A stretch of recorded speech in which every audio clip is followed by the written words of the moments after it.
So what's up again mga Galodi. For today's video natin ay pupunta tayo ngayon or magta-travel tayo ngayon dito sa Meteora, Greece. Ayan, this is one of the famous destination na pwede niyong puntahan kapag pumunta kayo at namasyal dito sa Athens, Greece. Ito rin ang isa sa mga bucket list ninyo na pwedeng puntahan at pasyalan.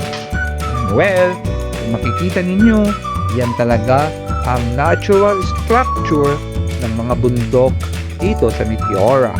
Napakalinis, napaka-presko ng hangin, at syempre, napaka-greenish ng kapaligiran dahil sa mga punong kahoy na inyong nakikita. And guys, makikita rin ninyo ang iba't ibang monarkiya or tinatawag na tahanan ng mga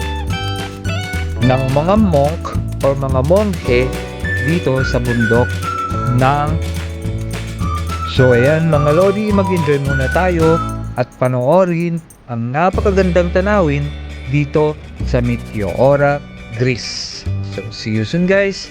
Thank you. Please don't forget to like, share, comment, and subscribe or follow sa aking page, Lakay Barok Vlog. Thank you.